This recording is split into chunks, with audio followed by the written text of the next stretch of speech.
Hi friends, आज हम double column का ये क्वेश्चन करने वाले हैं जिसमें कि हमारा जो बैंक बैलेंस है वो ओडी गिवन है। ओडी क्या होता है? It's a kind of loan जो कि हमें बैंक से मिलता है, जिसमें कि क्या होता है कि बैंक एक लिमिट सेट कर देता है और उस लिमिट तक हम बैंक का अमाउंट यूज कर सकते हैं। लेट्स से बैंक ने ओडी बैलेंस की लिमिट 1 लाख रुपीज दे दी है, तो वो 1 लाख रुपीज तक हम एक्स्ट्रा यूज कर सकते हैं हमारे बैलेंस के अलावा। ठीक है, इसका फॉर्मेट सेम वही होता है जो हमने लास्ट सेशन में डबल कॉलम में डिस्कस किया था। क्वेश्चन देखते हैं। जनवरी 1, 2019 को फर्स्ट एंट्री है कैश इन हैंड यानी कि ओपनिंग बैलेंस। असेट है, ओपनिंग बैलेंस हम डेबिट साइड में शो करेंगे। To balance brought down 2 lakh rupees. Next है कैश इन बैंक ओवरड्राफ्ट 50,000। अब ये ओवरड्राफ्ट इसका मतलब क्या है? ये लोन है, लिमिट है, लाइबिलिटी है। तो लाइबिलिटी का ओपनिंग बैलेंस हम क्रेडिट साइड में शो करते हैं। ठीक है, क्यों? Because increase in liability is credit. तो हमने क्या किया? By balance brought down 50,000। अगर ये नॉर्मल बैंक बैलेंस होता तो हम डेबिट साइड में शो करते, बट क्योंकि अभी ये क्या है, ओवरड्राफ्ट है, तो हमने कहा शो किया? क्रेडिट साइड में शो किया। नेक्स्ट एंट्री देखते हैं। जनवरी 4 को sold goods for ₹22,000 plus IGST at 10%। 22,000 के गुड्स हैं, आईजीएसटी कितना है? 2200, यानी कि टोटल निकल कर आया हमारा 24,200।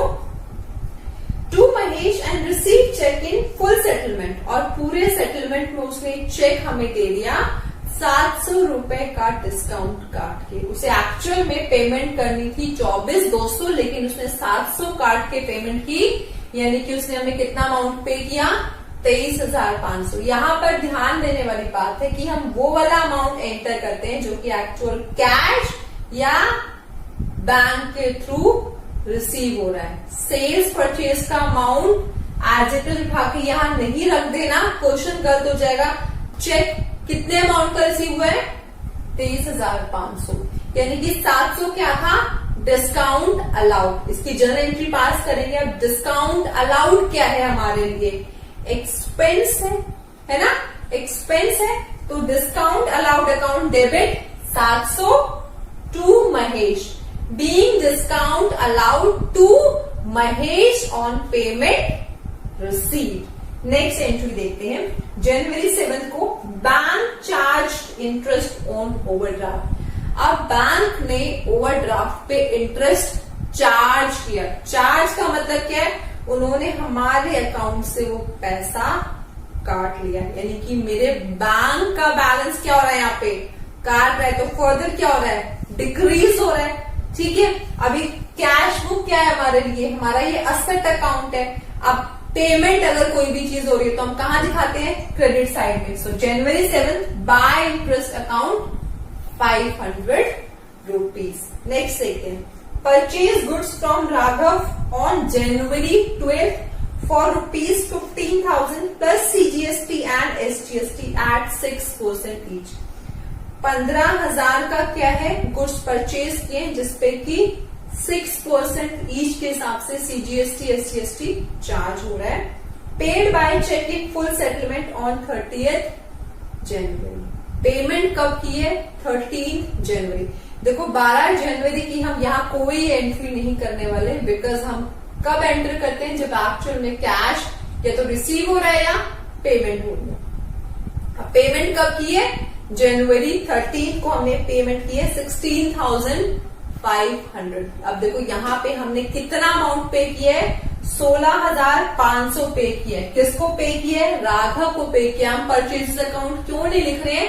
क्योंकि परचेजेस की एंट्री हम यहाँ नहीं कर रहे हैं। 12 को परचेजेस हुआ था, कैश में नहीं था। अब हम पेमेंट किसको कर रहे हैं? राघव को पे कर रहे हैं, तो ये ध्यान रखना है। ठीक है, सो बाय राघव 16,500। लेकिन अभी हमें इसमें डिस्काउंट रिसीव की जर्नल एंट्री पास करनी पड़ेगी, तो हमें क्या करना पड़ेगा? कैलकुलेशन करना पड़ेगा। ठीक है, कितने अमाउंट का था हमारा? 15,000 का। ठीक है, एसजीएसटी और सीजीएसटी दोनों 6% है। यानी कि 900 टोटल कितना हो गया 1800। तो ये हो गया हमारा 16,800। फाइनल पेमेंट कितनी आई 16,500, यानी कि 300 रुपए का क्या हुआ है परचेजेस किए, तो हमने क्या है पेमेंट उसको 300 रुपए की कम दी है। ठीक है, सामने वाले को 300 रुपए कम रिसीव हुए, तो हमारे लिए क्या है वो इनकम है। इनकम इंक्रीज होती है तो हम क्या करते हैं उसे क्रेडिट करते हैं। So Raghav debit to discount received account कितना अमाउंट है, देखो 16,800 निकल के आया है, जिसमें से कि 16,500 की पेमेंट हमने सामने की है। 300 रुपए का क्या हो गया डिस्काउंट रिसीव्ड हो गया। Being discount received on payment, ओडी या normal double column cash book एक ही तरीके से बनती है। बस यही ध्यान रखना है कि अगर ओडी बैलेंस गिवन है तो वो हमें क्रेडिट साइड में शो करना है, बिकॉज वो क्या है लाइबिलिटी है। ठीक है, आई होप आपको ये भी अच्छे से समझ आ गया होगा। अब एक छोटा सा ऐसा क्वेश्चन ले लेते हैं जिसमें कि 2 बैंक के बैलेंसेस गिवन है। एक छोटा सा क्वेश्चन अभी आपको मैं वो वाला भी करा देती हूँ। देखिए इसका फॉर्मेट, यहां पर क्या है हमारे पास 2 बैंक्स गिवन है, यानी कि 2 बैंक्स में इस कंपनी का अकाउंट है। फॉर्मेट एज इट इज वही बनाना है, बस दोनों साइड में हमें एक एक कॉलम इंक्रीज कर देना है। यहां पर 2 बैंक्स में अकाउंट है, यूबीआई एंड एसबीआई। तो हमने क्या किया बैंक कॉलम को स्प्लिट कर दिया, यूबीआई एसबीआई, यूबीआई एसबीआई।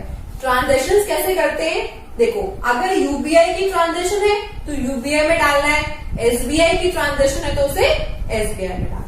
देखते हैं 1 अगस्त 19 में बैलेंसेस गिवन है। Opening cash in hand 7,000 debit side में दिखाया, ठीक है, क्योंकि अस्तर है।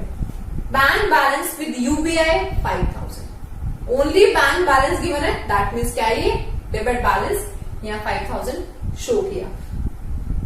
ओडी बैलेंस विद एसबीआई 15,000, यानी कि एसबीआई में जो बैलेंस है वो कौन सा बैलेंस है ओडी बैलेंस, तो हमने यहां दिखाया 15,000 एसबीआई के नीचे। नेक्स्ट देखते हैं कैश परचेजेस 4,000, कैश में कुछ परचेज किया है तो परचेजेस की एंट्री हम कहां दिखाते हैं क्रेडिट साइड में, क्यों, बिकॉज पेमेंट कर रहे हैं। ठीक है, तो हमने क्या किया 5/8/19 को बाय परचेज अकाउंट 4,000। ठीक है, नेक्स्ट देखते हैं paid rent by cheque of SBI 10,000, SBI से 10,000 का हमने रेंट का पेमेंट किया। ठीक है, तो हमने क्या किया 15/8/19 बाय रेंट अकाउंट, वहां हमने 10,000 किसके नीचे दिखाया एसबीआई के नीचे। नेक्स्ट देखते हैं receive cheque from Shyam deposit with UBI, एक चेक श्याम से मिला जो कहां डिपॉजिट किया हमने यूबीआई में डिपॉजिट किया। ठीक है, तो ये अमाउंट रिसीव्ड है, कहां दिखाएंगे डेबिट साइड में दिखाएंगे।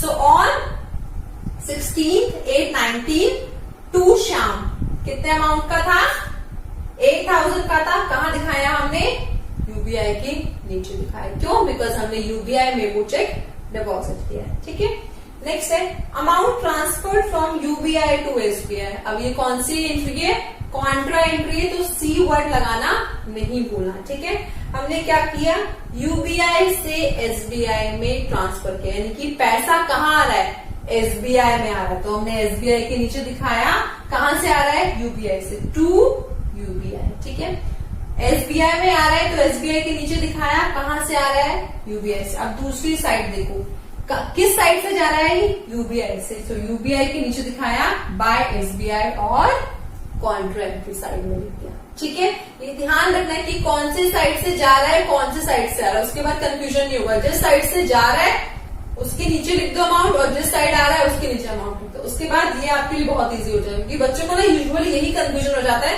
वो एंट्री उल्टी पोस्ट कर देते हैं। नहीं, ऐसा नहीं करना, जो रिसीट है उसे ध्यान रखो, जो पेमेंट है उसे ध्यान रखो। ठीक है, नेक्स्ट देखते हैं रेंट चेक डिसऑनर। अब हमने जो ये 10,000 का चेक दिया था रेंट का वो डिसऑनर हो गया, यानी कि वापस से हमारे अकाउंट में पैसा क्या हो गया क्रेडिट हो गया। ठीक है, तो जब वापस से पैसा आ गया है तो हम क्या करेंगे 18th को टू रेंट अकाउंट यहाँ पे जो अमाउंट था वो एज इट इज हमने 10,000 यहाँ दिखा दिया। ठीक है, अब इसकी बैलेंसिंग करते हैं।